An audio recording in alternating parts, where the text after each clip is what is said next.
Bueno, buenos días, ¿cómo están? Empezamos entonces. Primero, gracias a Juan y a Laura por la invitación para el seminario. Les quería hablar de un trabajo que hemos publicado recientemente con el doctor José Funes, de la Universidad Católica. Muchos de ustedes lo conocen y me parece que está conectado, así que, bueno, seguramente me va a ayudar a hacer algún comentario. Y con Luciana Gramajo, también participó del trabajo. Así que bueno, ya habrán visto el tema. Yo quería empezar diciendo que nosotros como astrónomos sabemos que el universo tiene guardados secretos todavía para nosotros. Nos ha pasado que hemos ido aprendiendo cosas, pero todavía queda mucho para aprender. Hay cosas raras que podemos observar, que a veces creemos entender, a veces entendemos, a veces no entendemos del todo.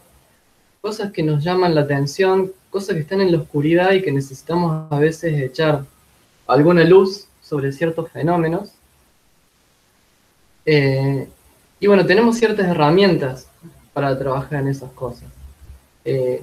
A veces hay fenómenos o cosas que no las vemos, pero sin embargo estamos convencidos de que están ahí. ¿Sí? Como ustedes se imaginarán, estoy hablando de la materia oscura. La materia oscura es un modelo.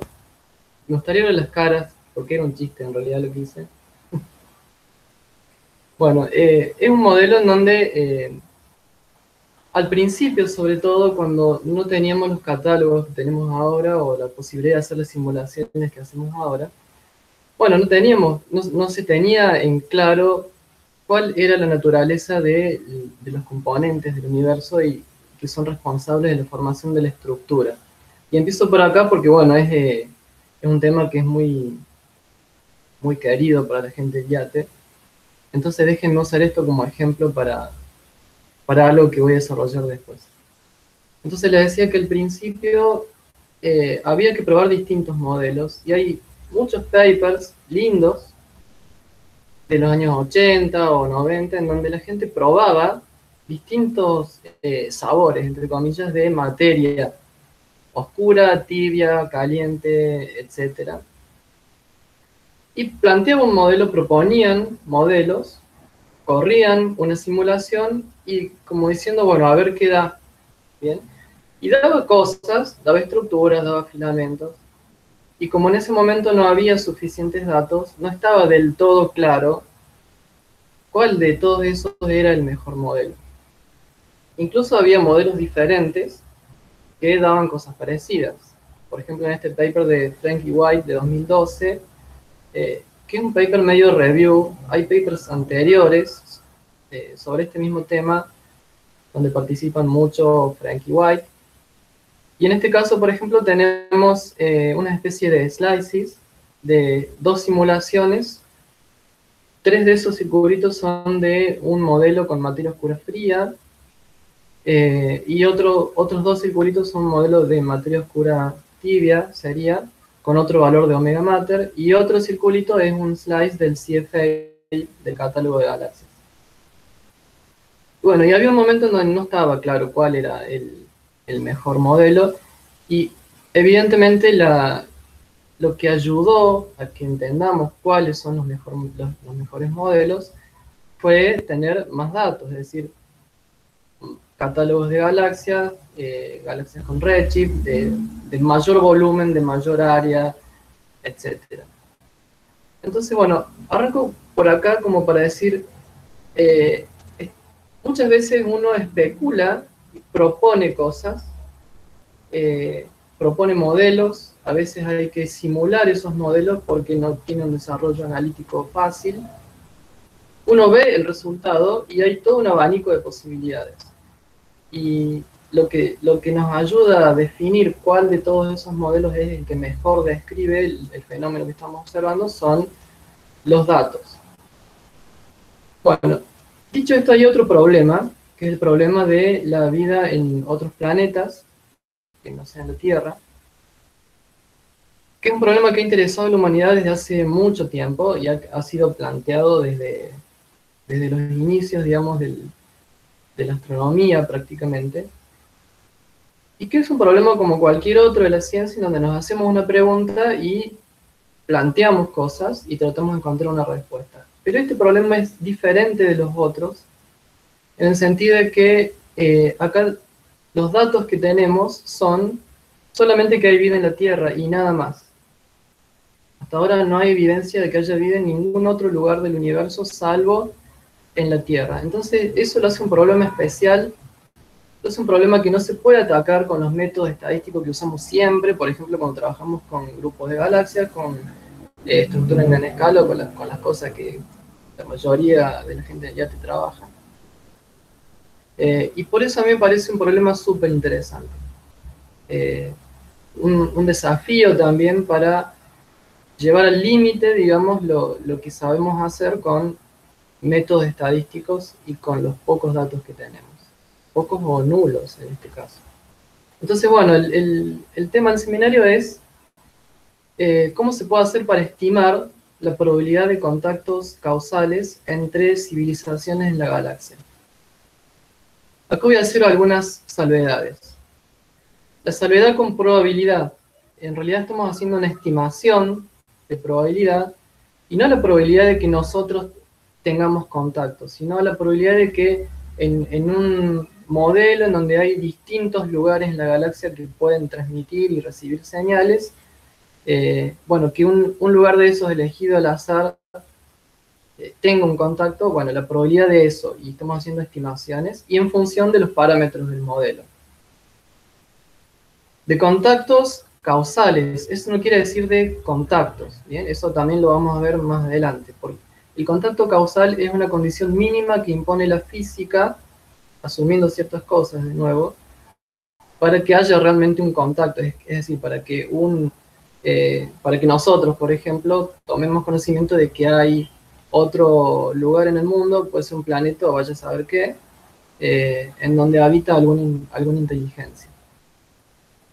Otra salvedad respecto de la palabra civilizaciones. Bueno, hay mucha bibliografía respecto de que no necesariamente una inteligencia extraterrestre va a ser una civilización, pero seguramente va a ser algo que surgió de una civilización. Por ejemplo, se habla mucho de inteligencias artificiales y cosas así.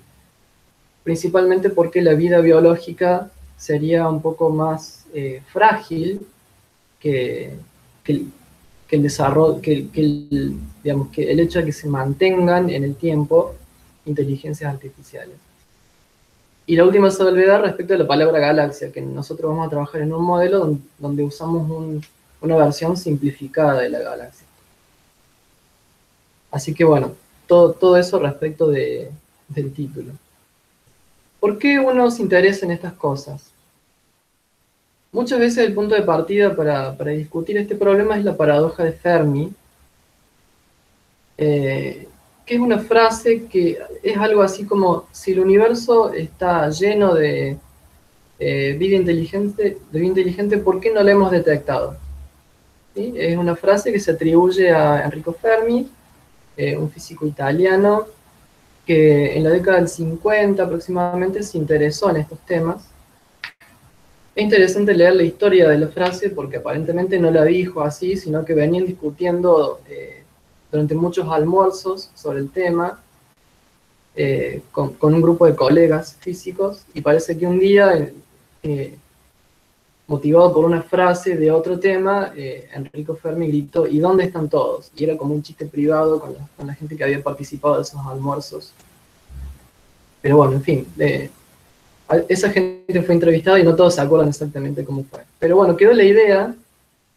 Fermi es uno de los padres de la física nuclear, pero bueno, le interesaban estos temas también. Y cuando dice ¿dónde están todos? Bueno, ¿quiénes son todos? Acá déjenme introducir algunas siglas. Se suele usar ETI para inteligencia extraterrestre, y en donde inteligencia tengan en cuenta lo que les dije recién, de que no necesariamente es vida orgánica.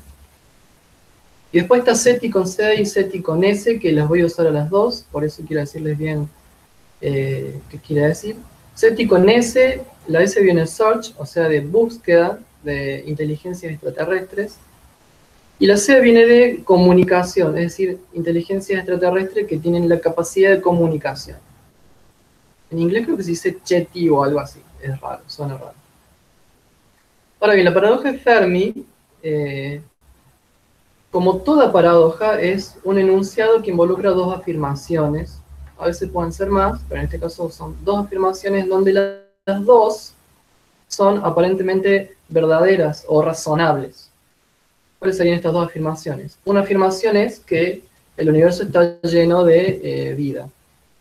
La otra afirmación es que no hemos detectado ninguna evidencia de que esa vida exista. ¿Bien? Ahora bien, en una paradoja, a partir de esas dos afirmaciones, plantea una contradicción. ¿Sí? Esa contradicción puede venir de que una de las dos afirmaciones o las dos en realidad no son verdaderas, o también puede pasar que la coexistencia de esas dos afirmaciones en realidad no sea contradictoria. Entonces podría ser que sea falso que el universo está lleno de vida, que sea falso que no lo hemos detectado, eso obviamente no lo consideramos, o que sea falso que es una contradicción, ¿sí? Es decir, podría ser tranquilamente que el universo esté lleno de vida y que no lo hayamos detectado porque a pesar de que el universo esté lleno de vida sea difícil hacer una detección, ¿sí? Entonces en ese sentido uno podría pensar que la paradoja de Fermi no es una paradoja en realidad, sino es una especie de afirmación o de enunciado, no sé. Bueno, hay un montón de proposiciones o soluciones para la paradoja de Fermi, y acá déjenme poner soluciones entre comillas, porque como les dije, posiblemente la paradoja de Fermi no es una paradoja, y estas soluciones seguramente pueden no ser soluciones, sino que son propuestas, son ideas que podrían orientarnos hacia entender por qué deberíamos pensar o por qué podríamos pensar que no hay una contradicción entre estas dos afirmaciones de la paradoja. Entonces, una proposición es que en realidad la vida inteligente extraterrestre existe y o está con nosotros o alguna vez estuvo aquí, en el planeta Tierra. Bueno, ¿a qué se refiere esto? Hay dos ideas en este sentido, por ejemplo, la hipótesis del zoológico y la teoría de panspermia. La hipótesis del zoológico, todo esto, a ver, es muy especulativo, ¿sí? Lo cuento por completito. La hipótesis del zoológico dice que en realidad en la galaxia hay un pequeño número de civilizaciones muy avanzadas y después muchas otras civilizaciones no del todo avanzadas como la nuestra. Y estas civilizaciones avanzadas prevendrían que las civilizaciones poco avanzadas se enteren de la existencia de los demás. Una especie de Prime Directive que sería para protegerlas o algo por el estilo. Hay papers que hablan de estas cosas. Y después la teoría de panspermia, que fue propuesta para explicar el origen de la vida en la Tierra, en donde mucha gente propone que en realidad la vida no se originó en la Tierra, sino que viene de otro lugar, por ejemplo, no sé, en meteoritos o en objetos que han caído de la Tierra cuando la Tierra era joven. Sin embargo, esta proposición lo único que hace es patear el problema por otro lado, es decir, la vida no se originó en la Tierra, pero cómo se originó, donde sea que se haya originado para que después llegue a la Tierra. Pero bueno, son ideas. Otras ideas tienen que ver con que la vida extraterrestre existe. Existen puse porque me refiero a dónde están, lo que pregunta Fermi. Bueno, pero no hemos podido encontrarla, ¿sí? Algunas ideas respecto a esto son que hay mucho espacio, todo queda lejos de todo, entonces no es del todo, es más o menos razonable pensar que aunque haya muchos planetas, digamos, con vida en la galaxia, va a ser muy difícil que nosotros nos enteremos por la dificultad de la conexión, ¿bien? Otra idea es la teoría de percolación, que está fuertemente basada en la idea de la colonización, en donde algunos autores sostienen que si bien lleva mucho tiempo para una civilización inteligente colonizar una porción significativa de la galaxia, en términos de la vida de la galaxia es un tiempo despreciable. Es decir, la galaxia está mucho tiempo, entonces hay mucho tiempo para que pasen cosas respecto de la vida en la galaxia, y en particular es suficiente tiempo para que una civilización se desarrolle y empiece a colonizar otros planetas. Esta teoría de la percolación dice que a medida que la vida va llegando a distintos planetas, podría quedarse ahí y perder el interés en seguir colonizando. Y según algunos autores eso explicaría que si la fracción de la pérdida de interés en seguir colonizando es grande, entonces se detendría, digamos, esta colonización de la galaxia, y por eso no estaríamos viendo alguna evidencia de su existencia. Otras ideas son las civilizaciones predadoras, es decir, una especie de modelo de presa-predador, en donde las civilizaciones se dan cuenta de que esto podría pasar, y entonces como mecanismo preventivo dejan de emitir señales para no dar a conocer su posición por las dudas. Existen otras civilizaciones predadoras que van buscando recursos en los planetas, e incluso las civilizaciones predadoras tampoco revelarían su posición para llegar por sorpresa o algo por el estilo. Muchas de estas ideas son bastante especulativas, como les dije. Otra idea es la limitación tecnológica para detectar las señales, porque podría ser que nosotros... A ver, los programas de búsqueda de inteligencia extraterrestres han estado activos durante más o menos 50 años, y han explorado una región muy pequeña de la vecindad solar, ¿sí? Es lo que se llama el Cosmic Haystack, es decir, una aguja en un pajar cósmico. Y se dice que la fracción de la región de la galaxia que hemos explorado es comparable a el volumen que ocupa una bañera llena de agua en el océano, es decir, una región muy pequeña. Entonces, en ese sentido, sería extremadamente optimista pensar que buscando en una fracción tan chica ya hubiéramos tenido éxito en encontrar alguna evidencia de inteligencia extraterrestre. Otra hipótesis de la cual ha hablado mucho Hawking, creo que me sobró la S ahí, que él proponía que era peligroso revelar nuestra posición, bueno, algo que tiene que ver con la idea de las civilizaciones predadoras, y por lo tanto las civilizaciones no se comunican, pero también podría ser la comunicación tiene varias motivaciones, además de la curiosidad. Una motivación es la ansia de información, es decir, uno se quiere comunicar para ver si aprendemos algo, si nos cuentan algo, etc. Y algunos autores proponen que algunas civilizaciones ya han llegado a un grado de avance tan avanzado, tan grande, que han perdido el interés en explorar y simplemente dejaron de buscar y dejaron de emitir señales para comunicarse con alguien. Y por último, otra idea es el argumento del Doomsday, que dice que es raro que las civilizaciones sobrevivan mucho tiempo. Es decir, en el caso particular del ser humano, este argumento diría que nosotros estamos subestimando por mucho la probabilidad de la destrucción de la raza humana debido al progreso de la tecnología. Bueno, y por último hay que considerar la posibilidad de que no existen, es decir, solamente hay vida en la Tierra. Y hay gente que propone cosas como que vivimos en una simulación. Esto es de interés en ciertas áreas de la filosofía y de la matemática. No voy a entrar mucho en eso porque no sabría, no sé mucho al respecto. Lo puse de nuevo por completitud. Después la hipótesis de la Tierra rara, que dice que el desarrollo de vida inteligente es algo extremadamente difícil. Y por lo tanto, el hecho de que en la Tierra haya vida inteligente es algo extremadamente raro. Desde el lado de la biología, por ejemplo, plantean que hay muchísimos caminos evolutivos en el desarrollo de la vida en la Tierra, y una fracción extremadamente pequeña de todos esos posibles caminos evolutivos es el que lleva a dar como resultado una especie inteligente. Siendo que además, para llegar a una especie inteligente, hay que pasar una serie de fases. Por ejemplo, primero que se forme la vida monocelular, después pasar de la vida monocelular a la vida multicelular, y después que se desarrolle la inteligencia. Y los pasajes de una fase a otra son extremadamente improbables. Entonces muchos autores sostienen que en realidad, bueno, la vida es algo raro y solamente ocurre en la Tierra.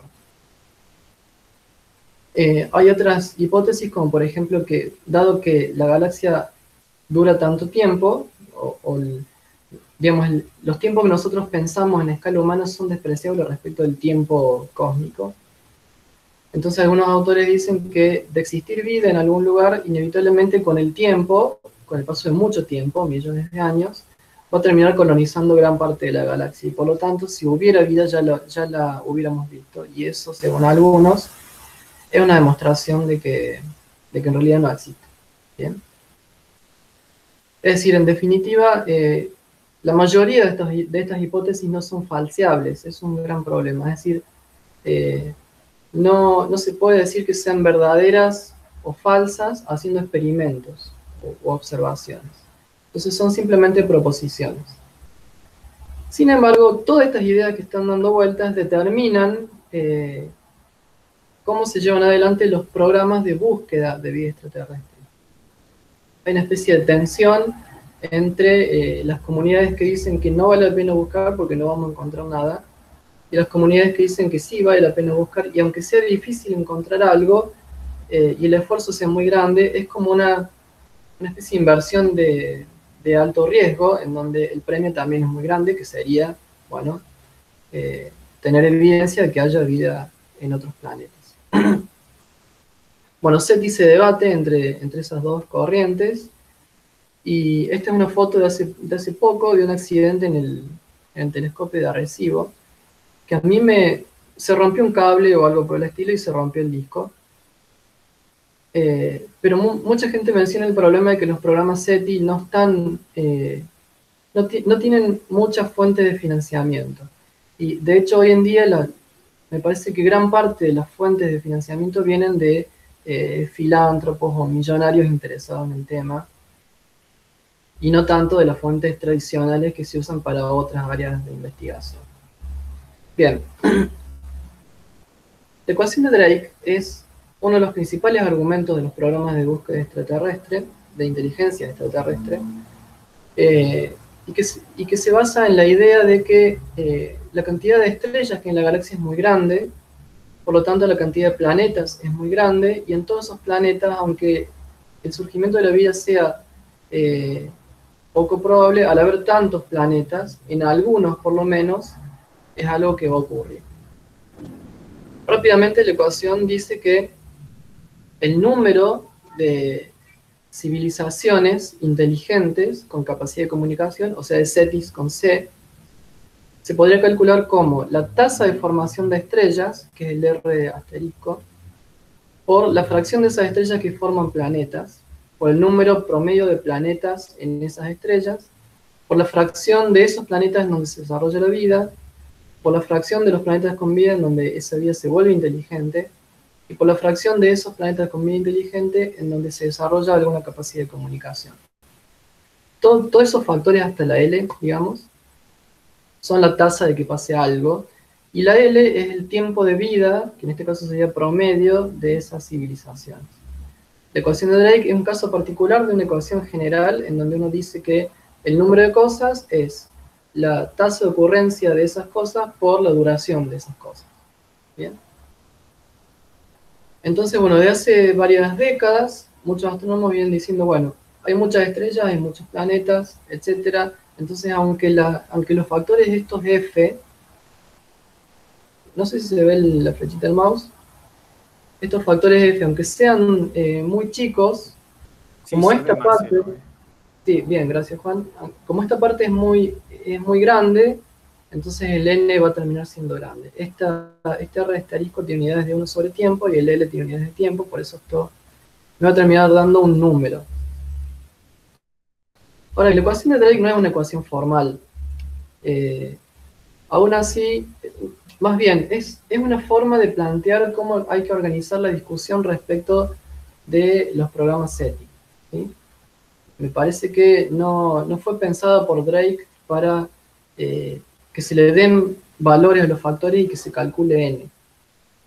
Ahora sí, mucha gente lo ha hecho y los valores de n que se han obtenido han sido muy dispares. Acá yo compilé alguna tablita.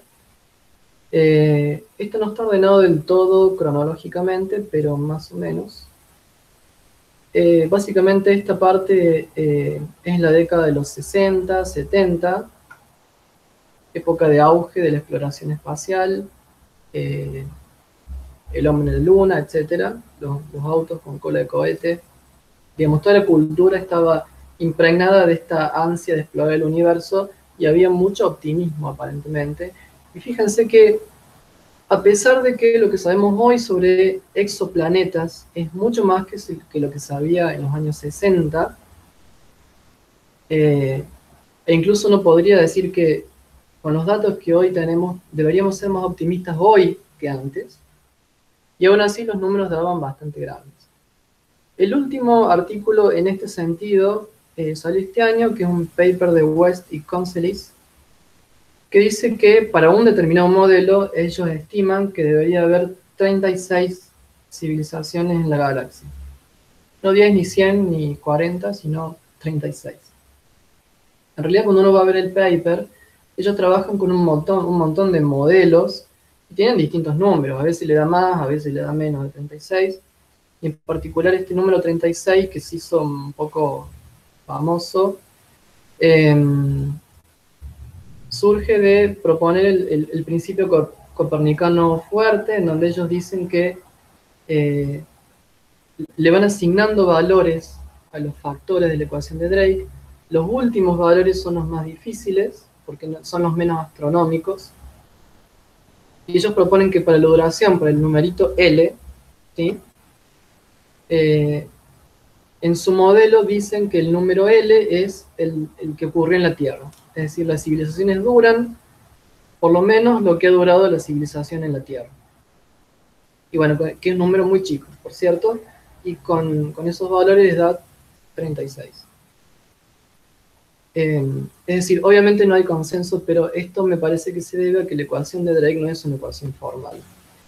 Hay muchas críticas a la ecuación de Drake. Por ejemplo, el número n, que es el resultado del producto de todos los factores, no tiene un tratamiento como variable aleatoria. Es un número fijo, es decir, yo le asigno valores a los f y a todos los factores y me da un número, por ejemplo, 1.000.000 o 36. Pero yo no puedo pensar ese número como una variable aleatoria y por lo tanto no puedo hacer un análisis estadístico, no puedo estimar la incerteza, etc. Otra crítica es que hay una falta del aspecto temporal en esta ecuación. Es decir, las civilizaciones surgen y desaparecen, pero no todas al mismo tiempo. Y esto puede tener que ver con que sea difícil detectarlas. Al no tratar a n como una variable aleatoria, entonces es difícil tener una medida de la incerteza para n. Y otro problema es que la ecuación asume que se puede hacer una estimación puntual. Una estimación puntual de una variable que es el producto de muchas otras variables, cuyos valores oscilan en órdenes de magnitud. ¿Bien? Entonces realmente es pedir demasiado que sirva la ecuación de Drake para hacer una estimación puntual de n. Otra crítica es que la ecuación asume que las ondas electromagnéticas son el máximo desarrollo posible de una civilización y por lo tanto los mensajes van a realizarse con ese tipo de mensajero. Además no tiene en cuenta la colonización y una de las cosas que a mí me parece más importante es que no utiliza toda la información disponible. La información disponible que tenemos es que bueno, hay vida en por lo menos un planeta que es el nuestro, y que buscando con programas SETI, con todas las limitaciones espaciales y temporales de los programas SETI de las últimas décadas, no hemos obtenido ningún resultado favorable en cuanto a una detección. Y eso no se puede tener en cuenta en la ecuación de Drake tal como está. A mí me parece que este último punto y el aspecto temporal son los mayores problemas de la ecuación de Drake. Aquí hay una animación de cómo sería la región de, de la galaxia, digamos. Acá estamos pensando en una galaxia 2D, en donde uno puede medir que existe una C con C en el centro de esta figura, ¿sí? Al principio, el paso nuevo, al principio va creciendo una especie de esfera centrada en el emisor. Esa esfera seguramente tiene un alcance máximo si uno tiene en cuenta un umbral de detección. Una vez que el emisor desaparece o que deja de emitir, entonces se empieza a agotar desde adentro hacia afuera esta esfera hasta que, bueno, no queda ninguna señal. Hay varias propuestas alternativas a la ecuación de Drake.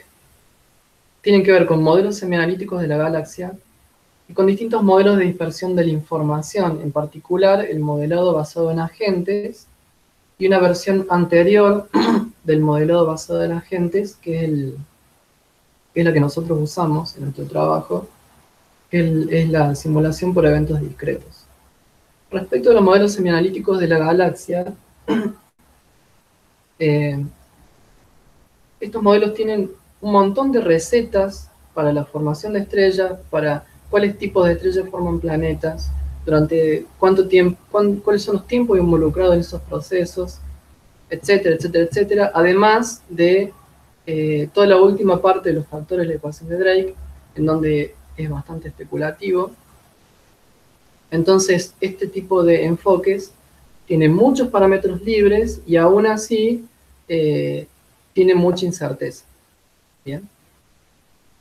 Bueno, respecto del aspecto temporal, nosotros nos enfocamos en la probabilidad de contacto causal. Es decir, dos CETIS con C en la galaxia no necesariamente se van a enterar de su existencia una de la otra, porque para eso tendrían que estar suficientemente cerca y coexistir en el tiempo de manera adecuada. ¿Bien? Por ejemplo, supongamos que hay dos planetas separados por 100 años luz, y esos planetas tienen la capacidad de comunicación durante 50 años. Acá cuando dice A es la unidad de año, según la IEU.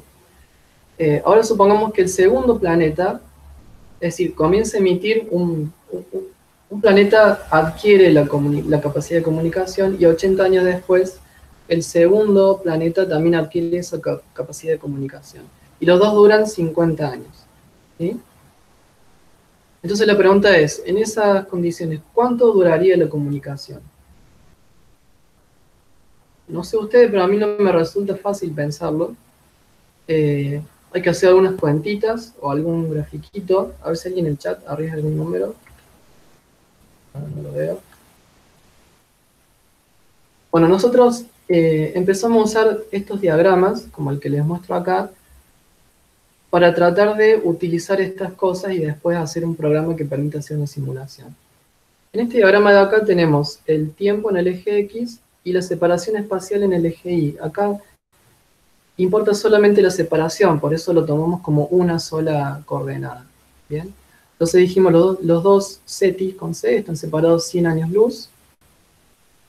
Surge uno en el tiempo 0 y dura 50 años, y 80 años después surge otro y dura 50 años también. ¿Sí? Esta línea de acá, el borde de la región más clara, quiere decir, representa en realidad el camino del primer fotón, entre comillas, que sale del primer planeta hasta que llega al segundo planeta. Como le lleva 100 años, entonces llega a una distancia de 100 años luz, 100 años después de que salió. Es decir, cuando llega, el segundo planeta ya hacía 20 años, sí, 20 años, que había iniciado su capacidad de comunicación. Y bueno, y desaparece 50 años después de que empezó, o sea, 30 años después de que recibió la primera señal, y después, a pesar de que sigue en esta, digamos, después de 130 años, en este esquema muy simplificado que es una especie de experimento pensado, después de 130 años, hay señal en el lugar donde estaba el segundo planeta, pero ya no está el segundo planeta. Y tampoco el primero, por cierto. Entonces este es el tipo de complicaciones temporales que hay que tener en cuenta para que se dé el contacto causal, que en este caso va a pasar entre 100 y 130 años. Bueno, esto es importante que se entienda, así que si quieren hacer una pregunta, si no, seguimos. Otra forma de verlo es, en estos esquemitas, acá la dona rosa representa la zona habitable galáctica, y los circulitos celestes representan la zona conectada causalmente con dos emisores, que son los puntitos negros. Entonces, esto quiere decir que el puntito de más arriba empezó antes que el de más abajo. Esto es como fotogramas de una película, ¿sí? Un tiempo después, esas regiones fueron creciendo, pero todavía, por más que hace mucho tiempo que existen los dos puntos negros, uno más que otro, pero todavía no se enteran de la existencia uno del otro. Cuando llegamos a esta situación, entonces el punto de abajo ya sabe de la existencia del de arriba, pero no al revés. Y recién cuando llegamos a esta situación, los dos se enteran de la existencia del otro mutuamente. ¿Sí? Entonces, en base a estas ideas, usamos los diagramas de espacio-tiempo, que son estos diagramas en donde consideramos, de nuevo, el eje horizontal es el tiempo, el vertical es el espacio. Marcelo, tenemos un emisor. Sí. hay una pregunta de Cintia. Bueno. ¿Sí? Dice, ¿cómo está determinada la zona de habitabilidad galáctica? Bueno, hay gente que se dedica a estudiar esas cosas. No hay un acuerdo completo sobre cuál es la zona de habitabilidad galáctica y hay distintos criterios para definirla. Pero en tu modelo, Marce, ¿cómo ustedes lo modelaron a eso? No, nosotros no lo modelamos, nosotros usamos un paper que tiene en cuenta un montón de cosas y que ellos dicen que la zona habitable galáctica va entre 7 y 9 kiloparsecs del centro de la galaxia. Simplemente usamos esa referencia. Ajá. ¿Y te acordás basado en qué usan esos límites? Bueno, condiciones de estabilidad, por ejemplo, en el centro de la galaxia hay mucha población estelar, está el agujero negro, entonces consideran que ahí es más difícil que haya condiciones estables durante suficiente tiempo para que se desarrolle la vida. Es algo por el estilo. Dale. Gracias, Marce. De todos modos, sí, nosotros no hicimos simulaciones de la galaxia. Ya voy a explicar exactamente qué hicimos. Perdón si se entendió eso. Bueno, entonces en estos diagramas de espacio-tiempo, esta parte de acá, si ven la flechita del mouse, es lo que sería la superficie de primer contacto, es decir, sería la superficie de una esfera, y el hecho de que se vaya abriendo acá quiere decir que esa esfera va creciendo. Cuando llega a este punto, en algún momento, en algún instante de tiempo, esa esfera deja de crecer, pero en realidad quiere decir que se alcanza un máximo de detección, ¿no? Sabemos que a medida que una emisión va alejándose del emisor, va perdiendo potencia, sobre todo si lo pensamos que es isotrópico. Entonces, bueno, esta es una suposición fuerte que nosotros hacemos que dice que hay una distancia máxima a la cual puede llegar la señal, siendo detectable. Se mantiene durante cierto tiempo y en algún instante, que sería este punto de acá, el D, el emisor desaparece y entonces está la superficie de último contacto, que sería este triángulo de acá, que tiene que ver con la animación de recién, que se iba agotando la esfera desde adentro. Eso sería esta parte. Hay algunas visualizaciones por ahí para que sea más fácil de entender. Por ejemplo, a medida que avanza el tiempo, hay eventos típicos o eventos importantes. El evento A, donde empieza la emisión; el evento M, donde se alcanza el máximo de distancia de esa señal; y después el evento D, donde termina la emisión y se empieza a agotar esta esfera, hasta que ya ninguna región del espacio puede estar conectada causalmente con el emisor.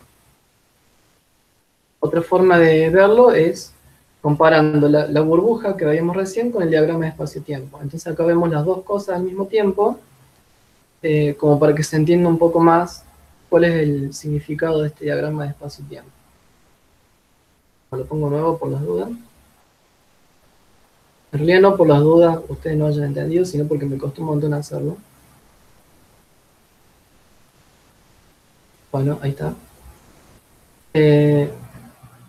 Para pensar en los contactos uno tiene que considerar dos diagramas de espacio-tiempo, y acá, por ejemplo, vemos que tenemos dos emisores, E1 y E2, llamémosle. Entonces el tiempo en el cual el emisor E1, que sería esta línea, está en la región de contacto causal, es decir, en el cono de luz que parte de E2, y por lo tanto puede detectar una señal si es que tuviera la tecnología adecuada. Bueno, eso va a pasar en este intervalo de tiempo entre C12 y B12. Nosotros usamos como mnemotécnica para definir los distintos eventos importantes las letras A, B, C, D, en donde A es por awakening, o sea, el despertar de una civilización. D es por doomsday, es decir, cuando termina. El C es el contacto y el B es el blackout, es decir, cuando se acaba la comunicación. Que puede ser o bien porque el emisor deja de existir. Bueno, por ejemplo, el emisor 1 deja de ver al emisor 2 porque el emisor 1 dejó de existir, en este caso, ¿sí? En este puntito.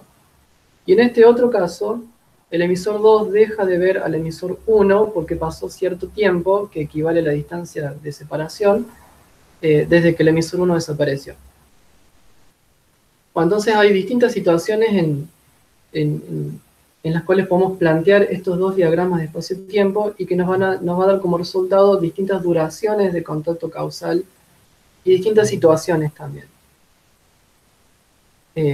Ahí fíjense que siempre la línea celeste es el tiempo en donde el emisor del diagrama espacio-tiempo celeste está viendo al rojo y viceversa. Incluso se puede dar que uno puede detectar al otro, pero el otro nunca se va a enterar de la existencia del primero. Bueno, entonces nosotros resumimos esa situación en estos 6 eventos o situaciones, y consideramos que toda situación posible, como la que estaba mostrada en este video, se puede resumir en alguna de estas 6. ¿Sí?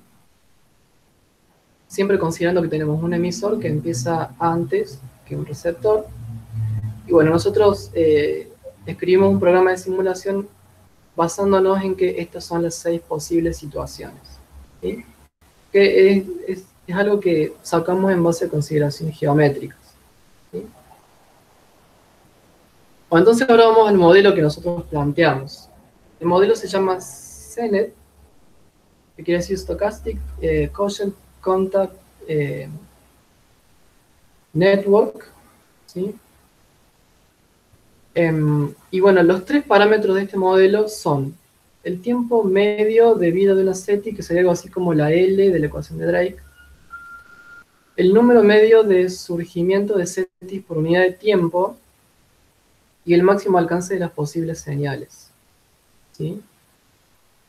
Pero además de estos 3 parámetros, que son los únicos 3 parámetros libres del modelo en donde nosotros creemos que se resume toda la ignorancia que uno puede tener sobre lo que pasa en la red posible de comunicación. Además, le agregamos una componente estadística, entre comillas, que tiene que ver con consideraciones del siguiente tipo. Hay muchos eventos en la naturaleza en donde uno puede, en base a argumentos simples, decir cómo es la distribución de una variable aleatoria. Por ejemplo, todos nosotros, todos los que están acá escuchando, alguna vez han calculado un error, por ejemplo, y han asumido que la distribución de esos errores es normal. ¿Bien? Entonces hay ciertas situaciones en donde uno, con argumentos teóricos, puede proponer una distribución de una variable aleatoria, gracias a que hay todo un formalismo teórico de la estadística que permite hacer eso, ¿verdad? Entonces cuando tenemos, por ejemplo, variables que son la combinación de muchas variables, solemos tener una distribución normal. Cuando hablamos de cosas con valor o algo por el estilo, aparece la distribución de Pareto. Cuando tenemos procesos homogéneos estacionarios, tenemos una distribución de Poisson, bueno, etc. La distribución de Poisson o el proceso de Poisson es algo que queda definido por tres cosas. Esto se los cuento porque lo vamos a usar en el modelo, ¿sí? Entonces el modelo está definido porque el modelo consiste en hacer un recuento de eventos. Por ejemplo, cuántas gotas de lluvia caen en una baldosa, o cuántos colectivos llegan a la terminal de ómnibus, o cosas por el estilo. Bueno, el número de eventos en función del tiempo. Una de las tres cosas que definen este proceso es que en t igual a 0 tenemos 0 eventos, es decir, empezamos a contar en algún momento. Después, es importante que el proceso es estacionario, es decir, la diferencia en el recuento de eventos entre el tiempo S y el tiempo S más t depende solamente del tiempo t, o sea, del intervalo que transcurrió durante el cual nosotros contamos esos eventos, y por lo tanto es independiente de n de s. ¿Sí? Y por último, el número de eventos al tiempo t es Poisson, quiere decir que sigue una distribución de Poisson con media lambda de t. ¿Sí? Que sea Poisson quiere decir que satisface esta forma funcional, y lambda de t está definido de esta forma, ¿sí? Acá nosotros estamos considerando un proceso no homogéneo, en donde esta tasa de ocurrencia de eventos es una función del tiempo, ¿sí? Por ejemplo, la cantidad de personas que entran a una farmacia. Por ahí a la mañana no entra la misma cantidad de gente que a la tarde, entonces el número medio de personas que entran a la farmacia depende de la hora del día, ¿no? Bueno, y este lambda de t es algo así como el área bajo la curva lambda de t.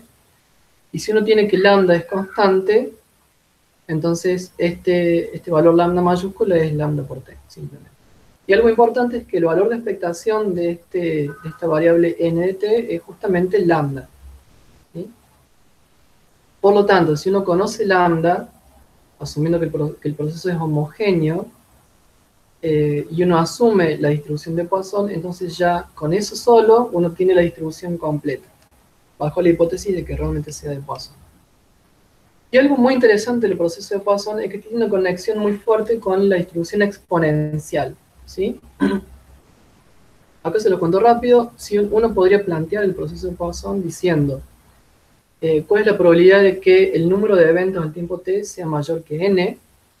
Siguiendo con el ejemplo de la farmacia, ¿cuál es la probabilidad que después de 2 horas de que desde que abrió la farmacia entren más de 50 personas, por ejemplo?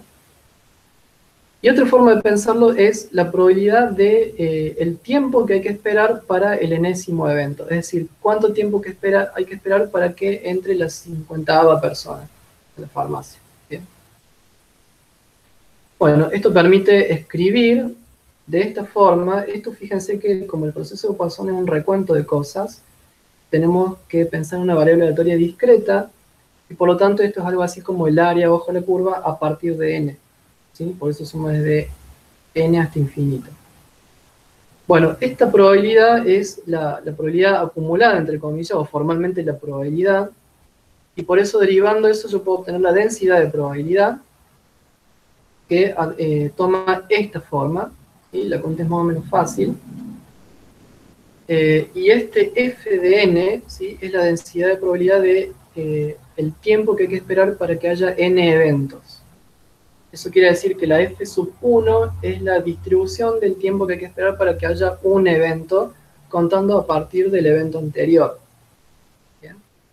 Bueno, trabajando con algunas propiedades de la suma, se llega a que esa f1 de t es justamente la distribución exponencial. Es decir, hay una relación muy fuerte entre la distribución de Poisson y la distribución exponencial, en el sentido de que si en el tiempo, el recuento de eventos que yo hago en una ventana de tiempo determinada es Poisson, entonces los tiempos que transcurren entre un evento y el siguiente tienen una distribución exponencial. Entonces, si nosotros suponemos para nuestro modelo que el surgimiento de nuevas cetis con C es un proceso de Poisson, es decir, que es un proceso homogéneo y estacionario, entonces la distribución de tiempos entre que surge una y surge la siguiente es exponencial. Y vamos a asumir también que la duración del tiempo, mediante el cual están activas estas cetis también es exponencial. Estas dos suposiciones o hipótesis son también en realidad parte del modelo. Bien. Esta queda definida por su valor medio, que sería el tiempo medio de vida de la SETI, y la segunda hipótesis queda definida por el tiempo medio de espera entre un evento y el siguiente. Bueno, Marcelo, sí, quedarían unos 10 minutos más o menos. bueno, me apuro. Entonces, la simulación que nosotros hicimos es lo que se llama una simulación por eventos discretos, donde tenemos un conjunto de actores, un conjunto de eventos, y bueno, y también un conjunto de variables. En este caso, los actores van a ser las CETIs con C, los eventos van a ser la ocurrencia de contactos, y las variables van a ser, por ejemplo, la cantidad de contactos, los tiempos de espera, etc. Y estas simulaciones por eventos discretos se usan mucho en problemas de colas. ¿Bien? Por ejemplo, uno podría pensar, ¿qué conviene en un supermercado? Que cada cajero tenga su cola, o que haya una sola cola para todos los cajeros. ¿Sí? Entonces, bueno, uno asumiendo, por ejemplo, cuál es la distribución del tiempo que tarda cada cliente en una caja, etcétera. De esa forma se podría determinar qué es lo que conviene. De hecho, ya lo han hecho y se han dado cuenta que una cola larga es lo que deja más contento a todo el mundo. Bueno, la aplicación de este modelo luce más o menos así, es decir, van surgiendo estas burbujitas, que son las CETIs con C, y van desapareciendo. ¿Sí? Los agentes de esta simulación por eventos discretos serían las CETIs entonces, los eventos serían los A, B, C y D, que les dije recién, y hay un montón de variables que yo acá mencioné unas, pero en realidad podemos calcular un montón de cosas. En nuestras simulaciones consideramos 50.000 y pico de modelos, y a cada modelo lo simulamos muchas veces, por eso hicimos en total 160.000 simulaciones casi. Eso llevó 10 días en Clemente, corriendo con 50 cores en promedio, a veces 56, a veces un poco menos.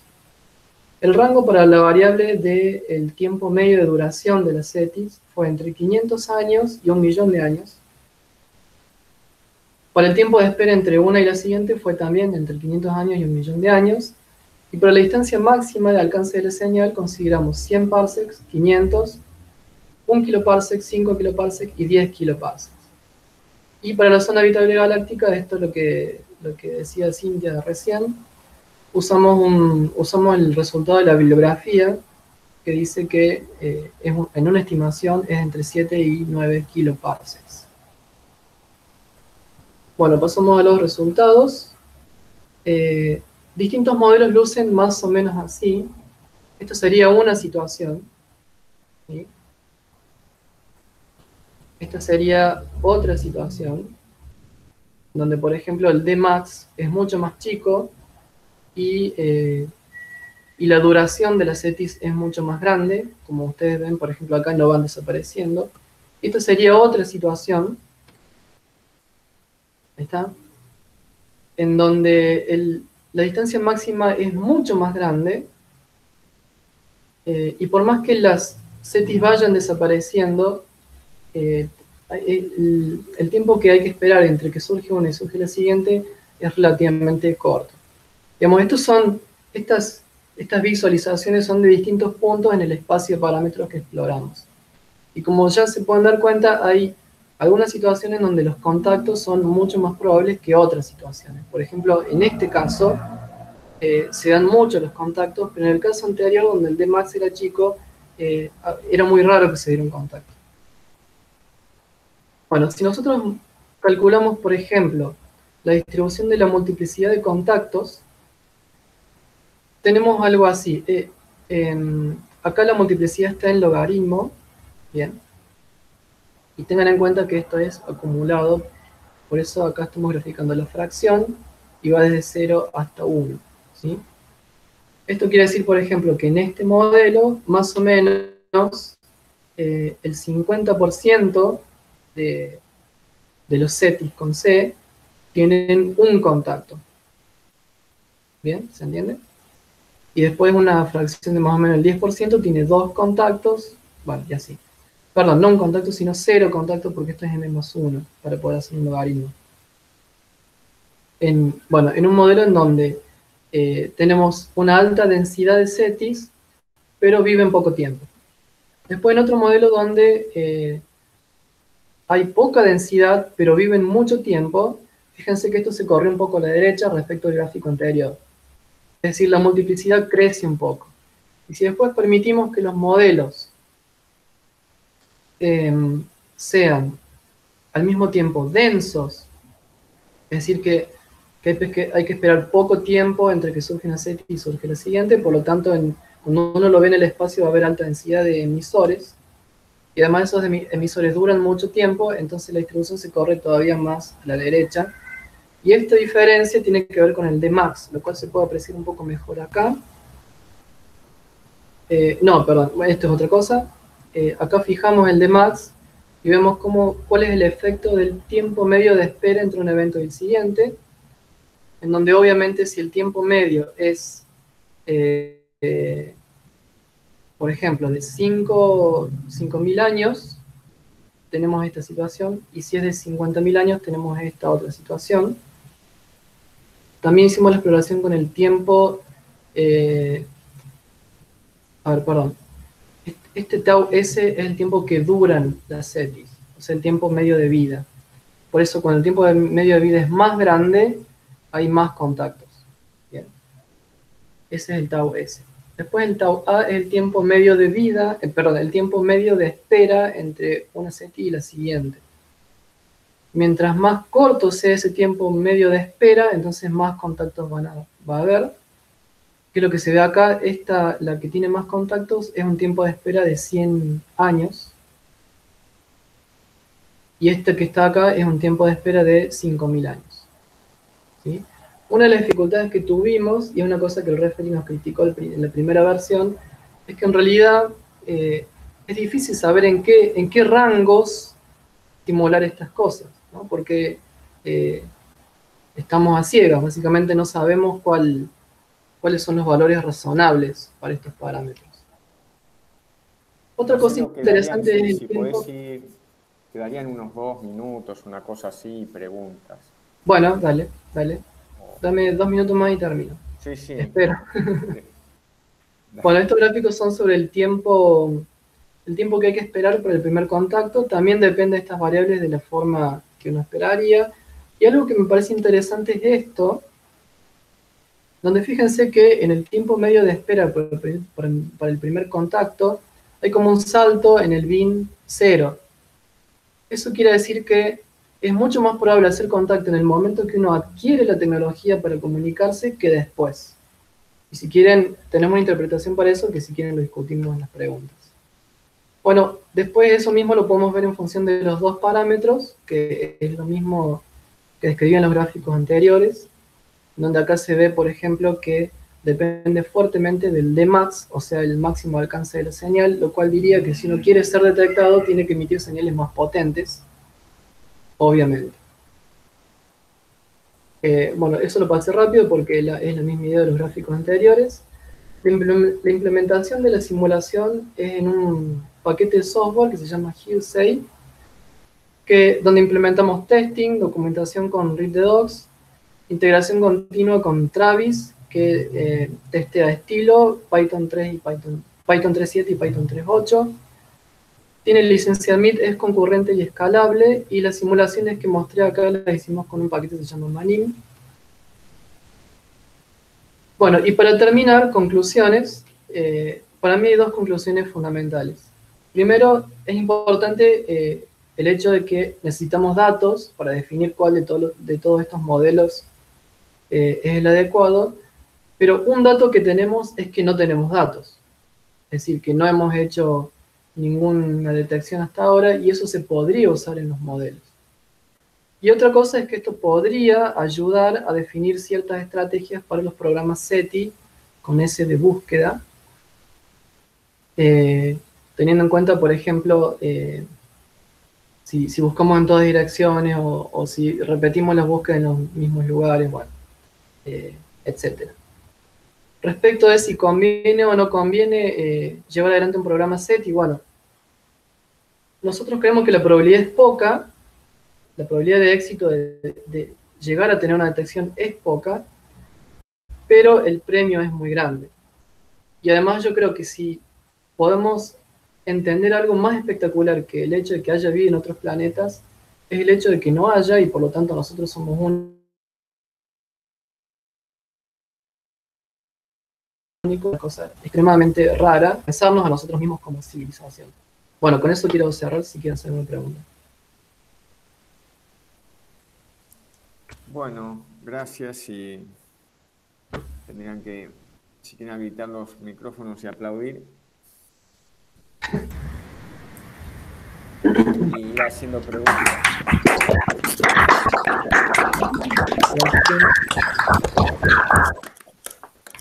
Yo tengo una pregunta por acá. Hola, Yo también. Bruno. Bueno, empezamos con Bruno, fue el primero que preguntó, a ver, Bueno, o Cristian.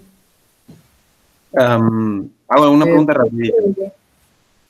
Marce, está buenísimo. Yo quería saber si vos estás determinando un montón de distribuciones y, estás eligiendo, y todas tienen parámetros particulares. Y vos decías que uno de los problemas más graves de los modelos ahora es que no tienen en cuenta toda la info, los datos que hay. ¿Podrías invertir la cosa para decir, bueno, el de Max debe ser esto, el tiempo de espera entre que salta una civilización y otra estaría en este rango? Sí, lo que podremos hacer es calcular cuál sería la probabilidad para cada modelo de que un nodo al azar esté observando n años sin tener una detección. Eso se puede hacer. Laura, No lo hicimos en ahora, realidad en este perdón, paper, pero perdón. sí se puede hacer. ¿Cómo? Perdón. No, voy viendo los que van preguntando. En el chat van poniendo las preguntas. Laura quiere hacer una pregunta. Me parece que, bueno. Termina Marce de responderle. No sé si todo esto te respondí adecuadamente, Bruno. Sí, dice gracias, Bruno. Bien. Entonces, Sí, está bárbaro. Sí, Lau. Bueno, me encantó, Marce, el seminario. Soy totalmente ignorante en el tema, así que me podés descartar la pregunta por improcedente. Pero vos comentaste algo donde decías que para estimar los tiempos estaban a ciegas. Y obviamente, porque no tenemos nada. Pero es muy loco usar para estimar tiempos, por ejemplo, el tiempo que dominaron este planeta alguna especie, que son los dinosaurios, que es la más conocida. No, eso es de hecho lo que usa el paper de West y Consey de este año, en donde usan el principio copernicano débil y fuerte, le llaman, usando uno de esos que asume que el tiempo de vida promedio es el tiempo durante el cual hemos estado nosotros como civilización inteligente en la Tierra, lo cual a su vez es un poco discutible, pero bueno. En base a esa suposición, ellos sacan el número de 36 civilizaciones, que serían 36 civilizaciones en toda la galaxia, no 36 contactos. ¿Sí? Entonces sí, se puede usar, digamos, podríamos decir, si nosotros hemos tenido tecnología de radioastronomía durante 100 años, asumimos que la duración de la CTS es por lo menos 100 años, o exactamente 100 años, y vemos qué pasa. Eso sí se puede hacer. Bien. Cristian me parece que Laura, me ¿está bien? Porque después Carlos ahora quiere preguntar algo. Sí. Hola Marce, te felicito por el seminario, fue espectacular. Uno que es ignorante en estos temas, la verdad que aprende mucho y está bueno el enfoque que le dieron. Te quería hacer una pregunta de algo que dijiste mientras estabas contando el seminario, Sí. de que la probabilidad era mayor en el momento de, ¿cómo es que dijiste? De lograr las técnicas de detección o algo así. Estaría bueno si podés aclarar eso. Eso a mí me llamó mucho la atención y después de pensarlo un tiempo me empezó a parecer obvio. Pero tiene que ver con lo siguiente. Supongamos nosotros en la Tierra adquirimos la tecnología adecuada, supongamos, hace 50 años, ¿sí? Entonces, si hoy hacemos una detección, asumiendo que nuestros programas SETI son muy eficientes y isotrópicos, etcétera, si uno hace una detección hoy, quiere decir que lo que estamos detectando es la superficie de primer contacto. ¿Te acordás cuando hablábamos de los diagramas de espacio-tiempo? El primer triangulito, digamos, es porque nos está llegando el frente de onda de la primera emisión que sale del emisor. Pero en el momento en donde adquirimos la tecnología adecuada, esa superficie de primer contacto ya podría haber pasado y entonces estaríamos dentro de la región de contacto causal. ¿Sí? Por esa razón, en el momento en donde adquirís la tecnología, yo decía, hay más probabilidad de tener un contacto que después. No sé si se entiende la idea. Sí, creo que sí. Y es bastante, ahora que lo pienso, sí tiene bastante sentido. Bueno, yo no lo había pensado antes, que cuando vi los gráficos y los resultados dije, ah, debe ser por tal cosa. Y bueno, esto es lo que pensamos que puede ser. Claro, está muy bueno, che. Bien, Cristian ahora. Muy bueno, Marce, me encantó. Hola, Cristian. Por la revisada que estuve viendo y algunos otros seminarios que había estado viendo, quería saber si ves factible, digamos, incorporar cuestiones físicas a tus condiciones de contorno para, por ejemplo, sé que dentro de la galaxia, ustedes que estudian más, hay regiones con alta cantidad de supernovas o con alta radiación que inhiben la capacidad, digamos, de desarrollo de vida inteligente. Y si esas condiciones, digamos, se pueden añadir a tu modelo. Nosotros lo que hicimos en esta versión fue tomar una zona habitable galáctica que es como la dona esa que mostré en alguna diapositiva. Sí. Cuando uno revisa la bibliografía, bueno, esa dona puede cambiar un poco, el radio interno y el externo pueden variar, y uno podría incluso pensar en una dona agujereada, digamos, por ese efecto que vos decís de los supernovas, de la radiación, lo cual equivaldría a reducir el área, por ejemplo, en alguna fracción que tampoco uno sabría bien qué poner. Ahora, en las simulaciones es fácil hacer eso, pero yo en base a argumentos físicos no sabría bien qué poner. Entonces lo que decidimos es hacer una simulación tratando de dejar claro bien cuáles son las hipótesis, las oposiciones y cuáles son los parámetros libres. Y obviamente que esos parámetros libres involucran todo un proceso, digamos. Sería como pensar, por ejemplo, no sé, el movimiento browniano uno puede pensarlo en términos de la forma de la partícula que pone en la superficie, el peso de la partícula, la temperatura del agua, el movimiento de las moléculas, etc. O lo podría pensar en términos del movimiento medio de esa partícula, ¿sí? En donde uno se desentiende de toda la física detallada del fenómeno, ¿está bien? Entonces nosotros optamos por ese enfoque, en donde justamente nos desentendemos de la física detallada.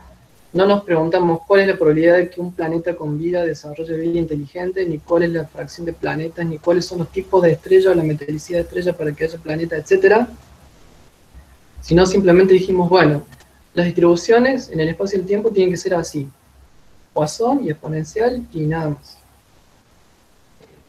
Y bueno, y esa fue la idea.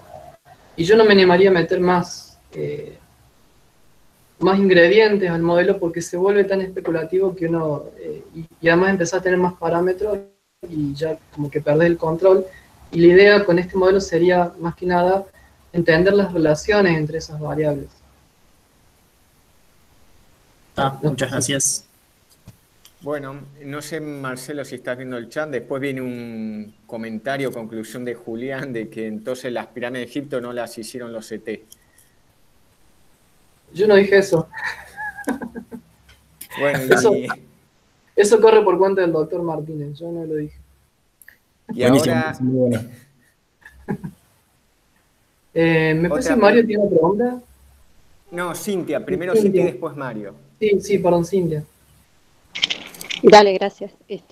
Bueno, no, casi como que me lo contestaste con la pregunta del que hizo el Cristian, porque sí, la cuestión era, no sé si nosotros estamos haciendo unos modelos también con simulaciones de galaxias discos de habitabilidad galáctica, y quería preguntarte eso, ¿qué tan factible era poner, digamos,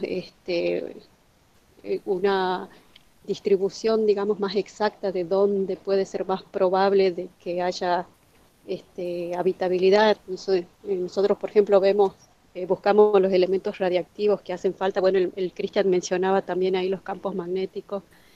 Y si es factible hacer eso, ¿no? Decir, si uno te dice dónde es más probable que haya, si el modelito puede correr con estas imposiciones de una distribución, digamos, más precisa de dónde está más probable la habitabilidad. Mira, por el lado de la implementación de la simulación, lo que nosotros hacemos es, en este caso era un modelo muy simple, bidimensional de la galaxia con esa forma de dona. Y lo que hacemos es sortear en esa región un punto random, en donde, o sea, cuando va a surgir una SETI, sorteamos un punto random y lo ponemos ahí. Entonces, en realidad es más o menos fácil, porque sería reemplazar de sortear un punto random en una dona a sortear un punto random en el volumen que sea. Pero es fácil, sí, es fácil. Bueno, dale, capaz después charlamos entonces. Como le decía Cristian, yo no sé qué tan conveniente sería hacerlo, porque uno está metiendo más complejidad, y me parece que ahí ya pierde el valor el resultado, porque yo creo que el valor que tiene es que es muy simple. Pero, por ejemplo, no es ya como demasiado simple, me parece, si entiendo bien, pues ni siquiera en lo que es espacialmente no se está teniendo en cuenta ni siquiera si, por ejemplo, es más probable que haya en un brazo espiral o es igualmente probable en cualquier punto del espacio, ¿no? De lo que yo entiendo. Sí, es una simplificación muy grande. Claro, por ahí no es, digamos, tan meter tanto ruido, hacerle solo una imposición geométrica más de a dónde pueden aparecer estos puntitos. Sí, pero bueno, no te quito más tiempo, después cualquier cosa. No, está bien, por el lado de la simulación es fácil de hacer, me parece. Y una cosa que no dije es que nosotros estudiamos cómo variaba la probabilidad de contacto en función de la posición sobre esa dona, porque éramos conscientes que no habíamos tenido en cuenta ni siquiera los brazos espirales, y la verdad es que no cambia mucho. Ajá, mira, es interesante. Bueno, gracias Marce, muy bueno el seminario. Mario.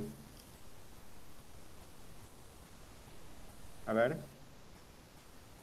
Mario, ¿querés hacer la pregunta? Esperemos un momento. Por ahí no tiene el micrófono. No le anda el micrófono, así que en el chat la vas a ver, Marcelo. Bueno, sí, lo estoy viendo. No te la leo. Sí, lo estoy viendo. Bien.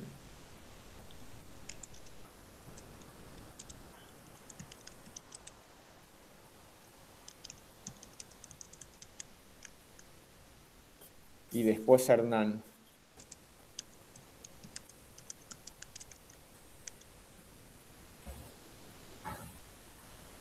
¿Qué rol juegan las atmósferas de los planetas? ¿Sería? Supongo que sí. Bueno, como decía recién Mario, nosotros no tuvimos en cuenta los detalles de la física. O sea, tratamos de abstraernos de todas esas cosas y simplemente pensar en la distribución final. Es decir, usar argumentos para pensar qué forma tendría que tener esa distribución. Por suerte, digamos, me parece que es consistente con nuestros argumentos que esas distribuciones son monoparamétricas, entonces alcanza con definir ese parámetro, que es un parámetro libre del modelo, mientras no tengamos datos, va a ser así. Así que no, como decía recién, no tuvimos en cuenta la atmósfera de los planetas, como tampoco la probabilidad de que la vida inteligente desarrolle comunicación, ni que la probabilidad de que surja la vida, ni la metalicidad de las estrellas, ni ninguna de esas cosas, que hay otros trabajos que sí lo tienen en cuenta, pero esos trabajos son, tienen en cuenta muchas cosas, pero a mí me parece que eso complejiza el problema, y si bien tiene la ventaja de que tiene en cuenta la microfísica, entre comillas, tiene la desventaja de que esa gran combinación de factores también hace que el resultado final sea, tenga una incerteza grande. No sé si eso responde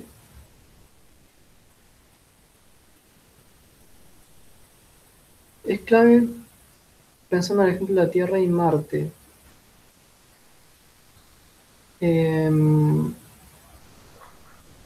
Perdón, no entiendo la pregunta.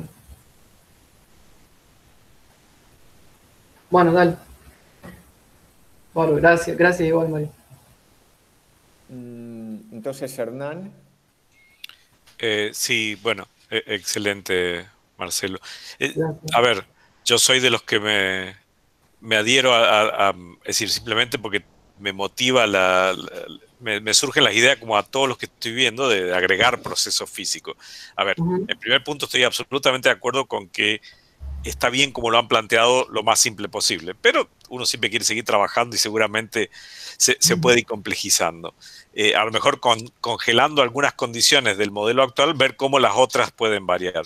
Y qué sé yo, un poco lo que planteaba Cintia, la galaxia no es homogénea en distribución, pero fundamentalmente no lo es en edad, ¿no? Entonces suena tentador, ya que metes un modelo semianalítico, usar, por ejemplo, ponerle más o menos probabilidad. Yo le pondría menos probabilidad a las regiones donde hay estrellas jóvenes porque hay menos tiempo y además hay más chances de supernovas y por lo tanto de que eventualmente liquiden civilizaciones. Es decir, me parece que se abre un horizonte si uno empieza a poner algunas físicas que obviamente podrían afectar la existencia o digamos, ya sea favorecerla o desfavorecerla, de ir agregando. Pero entiendo tu argumento de simplicidad, pero así el público pide que empiecen a agregar cosas y compliquen la situación.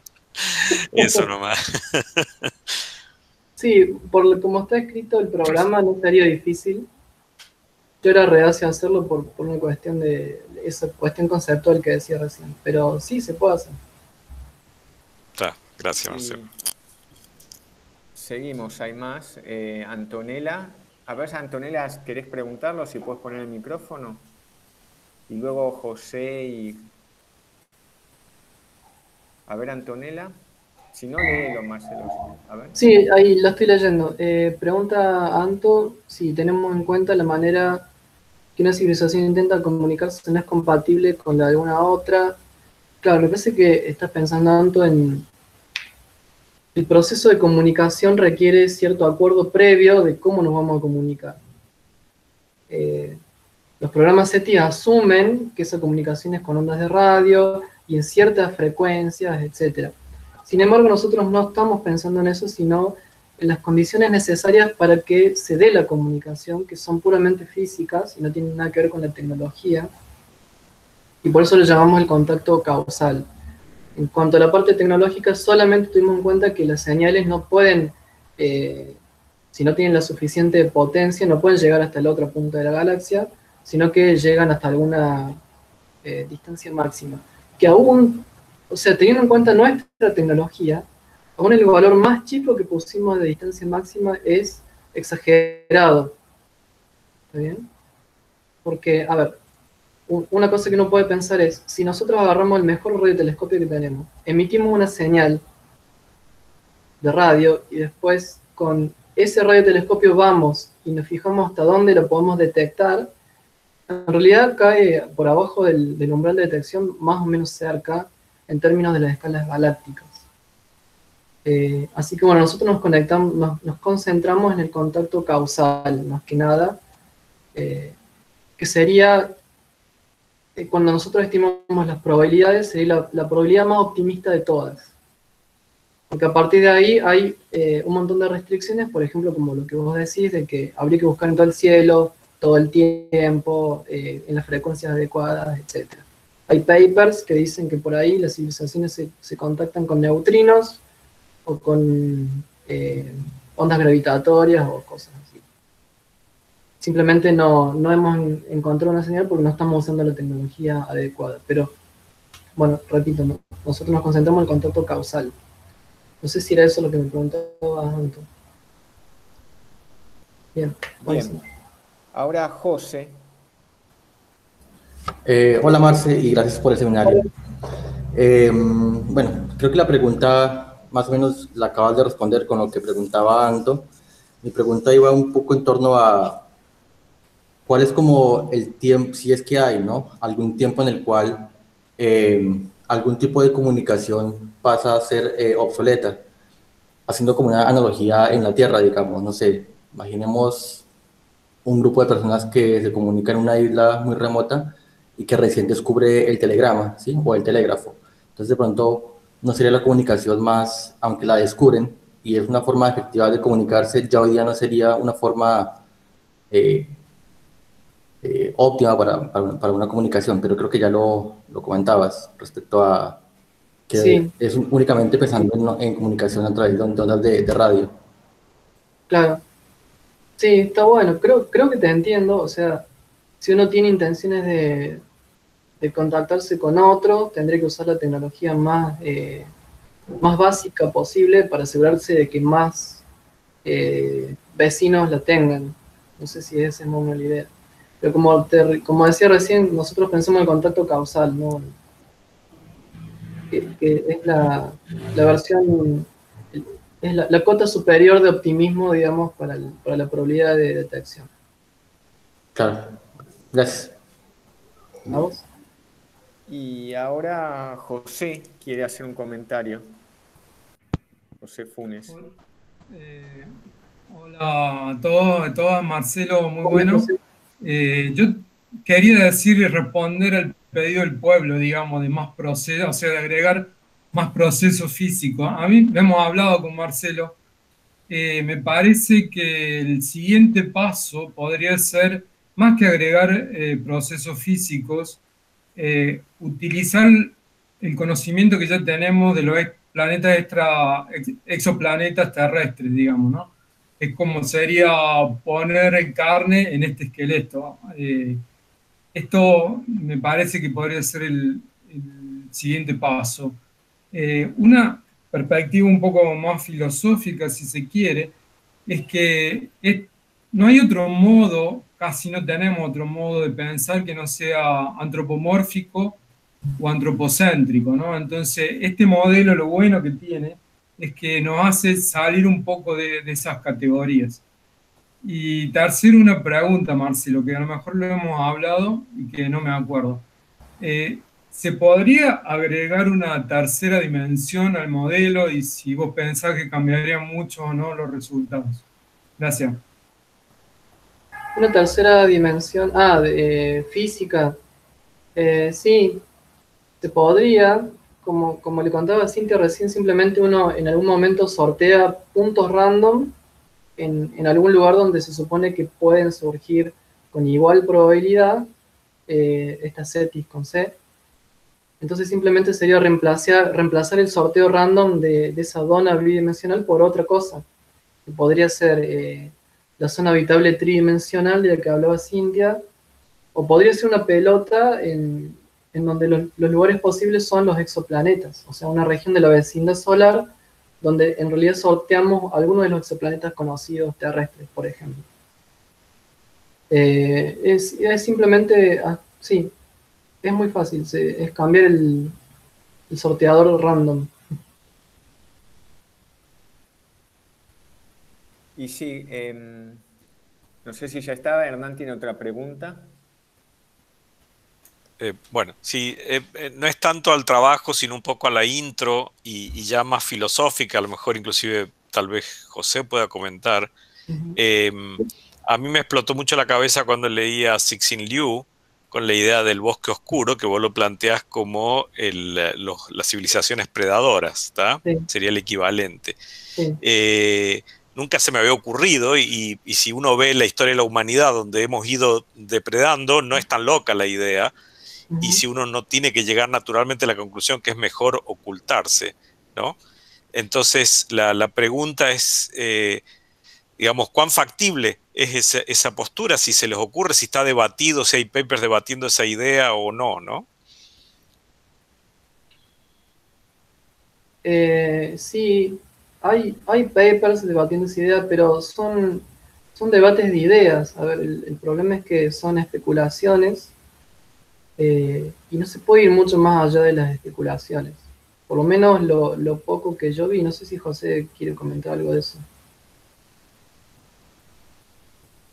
Sí, gracias Hernán y Marcelo. Nosotros hemos publicado un trabajo también sobre una perspectiva más filosófica, teológica del asunto, y ahí analizamos, digamos, dos tipos de civilizaciones, una depredadora y otra más, digamos, altruista, que eso hay bastante escrito sobre, por ejemplo, el altruismo en la vida extraterrestre, digo, publicaciones serias al respecto. Yo concretamente me pidieron, porque esta era la idea de Hawking, ¿no? De no revelar nuestra posición. Entonces hace tiempo me pidieron que escribiera un artículo corto respondiendo a esa posición. Entonces, como esto ya estamos entrando en el tema de la ciencia ficción, yo lo que respondí utilizando como imágenes, digamos, las películas de ciencia ficción. Concretamente, utilizaba dos. Avatar, que un poco es el modelo de encuentro de lo que pasó del encuentro de los europeos con los pueblos originarios, es un modelo de interacción.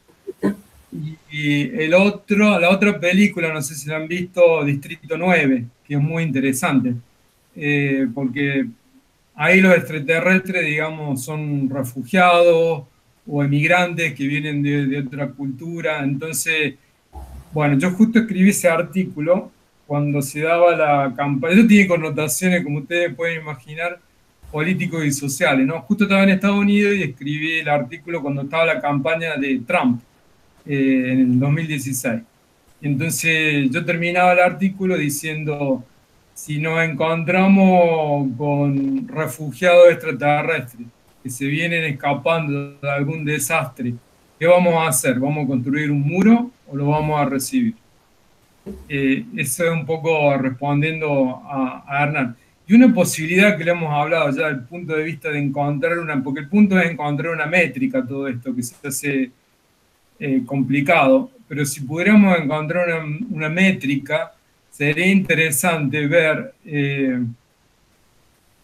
analizar en la civilización que emite como en la civilización que recibe el mensaje, ¿no? ¿Qué impacto puede tener eso?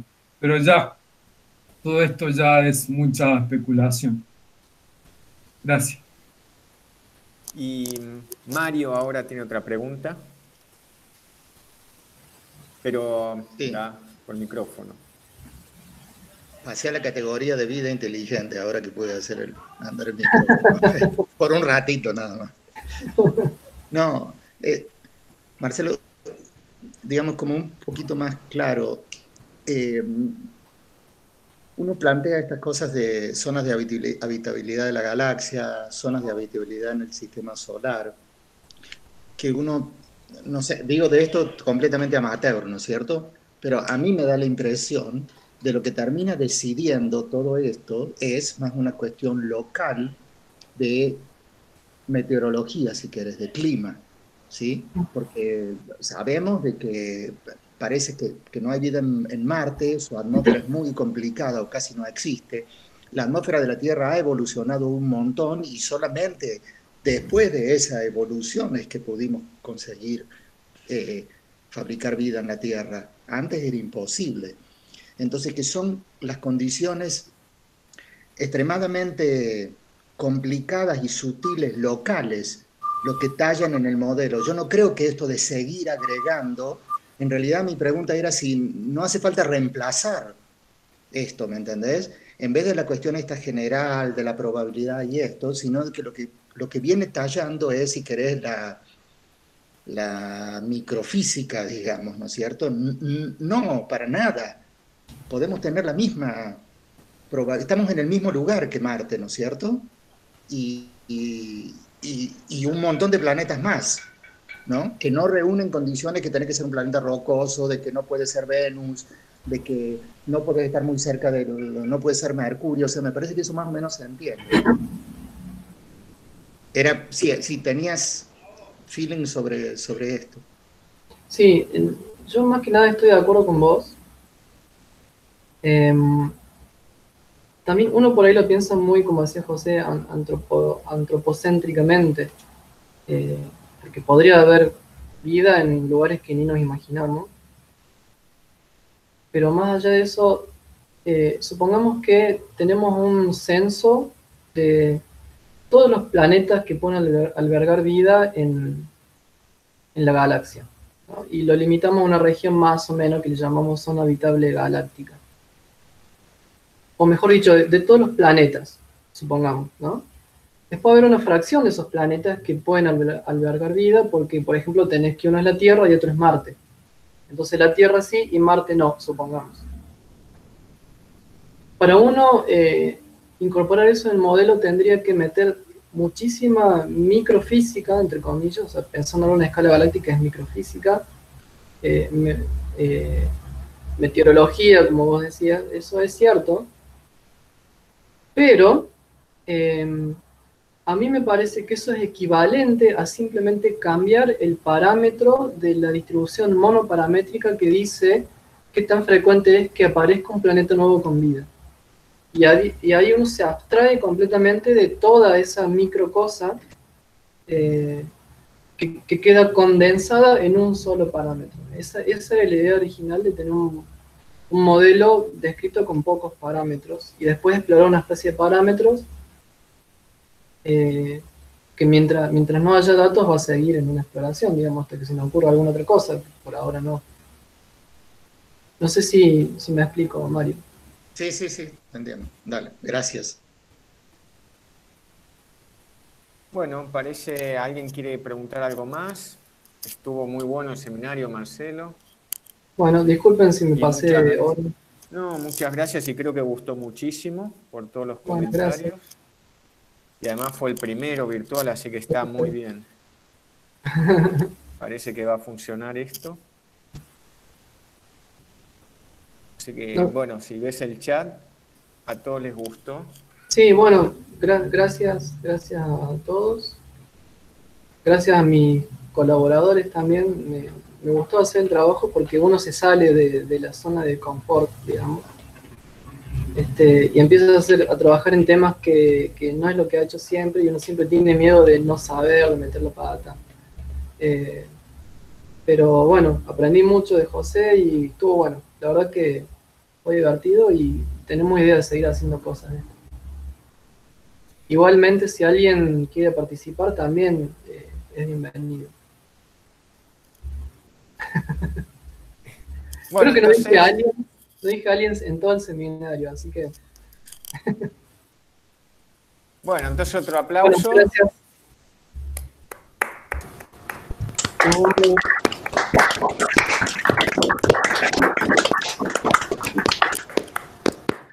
Si querés, Marcelo, luego compartirlo como te parezca. Podés responder al mail o lo que sea, al link, seguramente muchos lo van a pedir.